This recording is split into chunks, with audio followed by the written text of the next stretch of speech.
A person hit and killed overnight in the Metro East. What we're learning about the deadly crash that closed the road for a while. Significant heavy rainfall starting now in central Missouri. It's north to south movement right now, still not working its way toward our area, but what that means for us and our flash flooding concerns over the next 36 hours. Moving ahead with an execution, the last-ditch effort from Johnny Johnson's attorneys as he sits on death row awaiting execution for the murder of Casey Williamson here in Valley Park 21 years ago.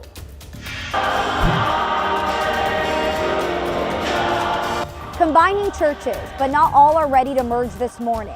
Why the Archbishop is pausing the All Things New plan for 7 area parishes. No vote for a controversial development plan. Why the St. Charles County Council tabled the decision on hundreds of new homes. A new tool to identify COVID-19. The role WashU researchers played in a COVID breath test. This is Today in St. Louis, focused on you. Well, good morning, everyone. We're taking a live look, looking east downtown. Beautiful. And I know that because we can see the arch, and that's what I was told. It's east. It is also the first day of August, everyone. Yes. You've made it. That means just in a couple weeks from now, all the kids are going to be back in school. Yes. It's going to be mass panic, I think, to get back to school. Chaos. Yeah, chaos. All right. Good morning, everyone. I'm Michelle Lee. So great to see you. Yeah, and I'm Cindy Stallworth. Rennie Knott is off this morning, so I'm in. Thanks for everybody to wake up with us this morning. Thanks for joining us, especially if you're streaming on 5+. We really appreciate that. We got Paul keeping an eye on our roads. Looking pretty good this morning so far. It's a good thing. Yes, which is a good thing. And we got Gary, who's keeping an eye on what's to come weather-wise. I think it's going to be 24 hours from now. You're going to be busy. We're going to be talking about a lot of flooding, and in some cases, significant rain is on the way. That's our main story. Today, it's pretty quiet. It's somewhat of a calm before the storm, but I want to take a look at what's going on in central Missouri as kind of a precursor, because this is the same edge of this storm system that's going to nudge ever so closer and give us a similar result tomorrow. Right now we have from north to south, you can see the significant rain that has been going on since about 1 o'clock. And now over the last 5 hours, you've seen some spots that have had 1 to 2 inches of rain per hour in some cases. And that's where the significant heavy rain continues to fall. Look at this already. Some spots 6 to 7 inches of radar estimated rain, really from Cole Camp anywhere to the Osage Beach. I mean, significant heavy rain. This is all part of an area that's under a flood watch at this moment, and flash flood warnings up and down the state. As we look ahead, right now it's quiet. It's in the upper 60s and low 70s, and today there may be a few showers, but that will nudge closer to us into the overnight hours. We'll talk about that significant rain and our rainfall potential as well. All right, thanks for getting us ready for tomorrow. Gary, let's get you ready for the commute right now. And we do have that exit closed. We've been talking about it here a little bit. This is on 6440 eastbound, right by Visitation at Ballas. And the actual exit was open a few minutes ago, but now it's closed. You can see emergency vehicles there, or actually the road working vehicles. Sorry, not emergency vehicles. Take Spady if you can. By the way, that's going to be that way until the end of September. Otherwise, we kind of pull out here and look at the big map. You're moving very well, unimpeded, exceedingly well, I will even say. All right, we'll keep an eye on it, though. Talk more traffic very, very soon, Michelle. All right, thanks so much, Paul.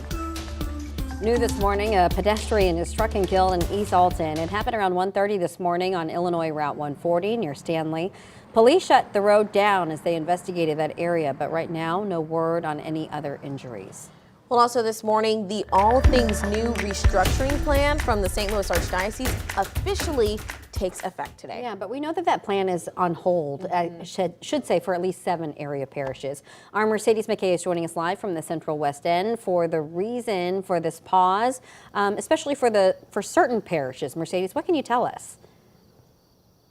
Good morning, Michelle and Sydney. Today, 178 parishes were set to officially consolidate into 134 within the Archdiocese. But now we're told, as you both mentioned, that will be on pause for 7 parishes who the Archdiocese of St. Louis says went through the proper appeals process to the Vatican. Let's break down what those 7 parishes are. So those 7 parishes include St. Angela Merici in Florissant, St. Martin of Tours in Limay, St. Matthew the Apostle in North St. Louis, St. Rock in the de Bolivar Place neighborhood, St. Richard and Creve Coeur, St. Francis of Assisi in Franklin County, and St. Catherine of Alexandria in St. Genevieve County.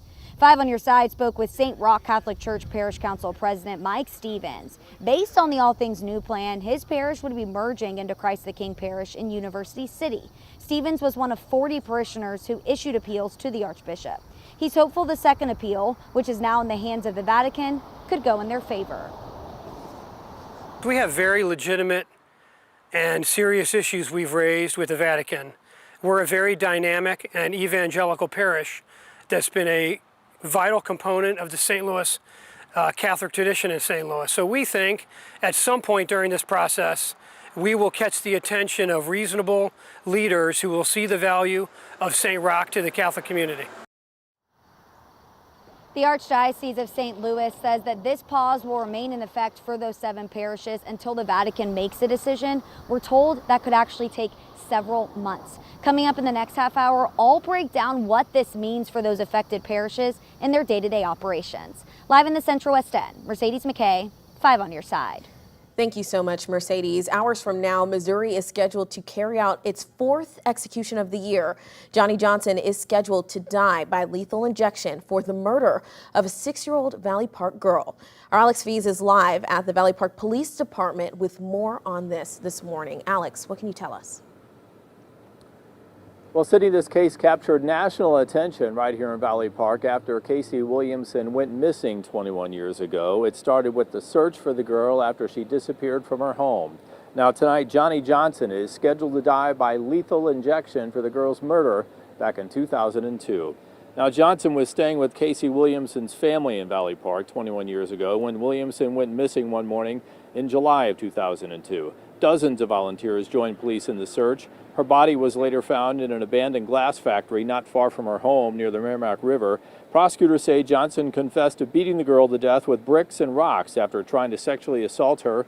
Johnson's attorneys have filed one last appeal before the U.S. Supreme Court in an effort to stop tonight's execution. Anti-death penalty advocates say Johnson has schizophrenia and should not be executed. Prosecutors say his condition can be treated with medication that he did not take. Now, ahead in our next half hour, I'll tell you more about the relationship between Casey Williamson's family and Johnson's family. The two families knew each other. Also, we'll have a statement released from Missouri Governor Mike Parson yesterday on this case. Live this morning in Valley Park, Alex Fees, 5 on Your Side. Thanks so much, Alex. The time now is 6:08, and you're taking a live look at Kansas City, courtesy of the Earth Cam, where St. Louis Mayor Tishaura Jones will talk to state leaders about gun violence. Mayor Jones, along with Kansas City Mayor Quentin Lewis, will meet with the group Moms Demand Action. They're going to talk about how gun violence is devastating communities across Missouri. That meeting is at the Kansas City Police Department at 8 o'clock this morning. In St. Louis City, 50 children have been shot so far in 2023. Well, developing this morning, the city of St. Louis is facing a lawsuit over its selection of a new police chief. Lieutenant Colonel Michael Sack alleges he was not promoted because he's white. Sack, who served as interim chief, was considered a frontrunner in the initial search, but Mayor Tishaura Jones started a second nationwide search seeking more diversity in candidates. The city ended up hiring Chief Robert Tracy, who is a white man. Sack's lawsuit claims the mayor made that choice only after 2 black finalists dropped out and to cover up for not giving him the job. The mayor's office says it cannot comment on pending litigation. A controversial development project in St. Charles County is put on hold after the county council tables a vote. Last night, lawmakers decided to move the vote to another date, giving developers more time to work on the plan. The proposed project would add more than 400 homes off of Highway DD near the Bush Wildlife Conservation Area. Neighbors are concerned about the impact on traffic and wildlife. No word on when that plan will be reconsidered. With the new school year almost here, you're going to start to see more police officers in the Rockwood School District. During construction of the new Ellisville Government Center, the police department will move into Ridge Meadows Elementary School. So this will serve as a substation, and that means students will see a large police presence at the school. Over in the Riverview Garden School District, school leaders are ready to have some fun tonight. Now Yeah, the district is hosting its back to school bash. Where did the summer go? I mean, know. we're already here. There'll be fun activities as well as school supply giveaways, free haircuts, and more. The bash is from 6 to 8 tonight at Riverview Gardens High School. That's on Shepley Drive.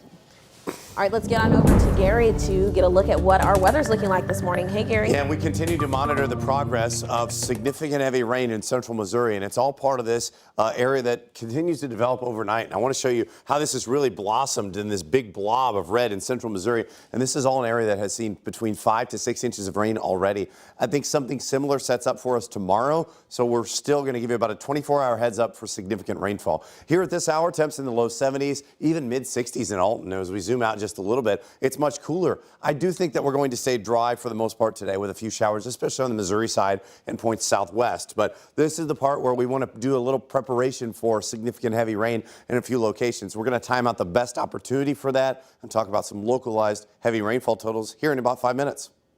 All right, thanks so much, Gary. Federal funding after flooding. How much money Metrolink will see over the next few years. And a river race set to begin. The hundreds of paddlers making their way from KC to St. Charles when we come back.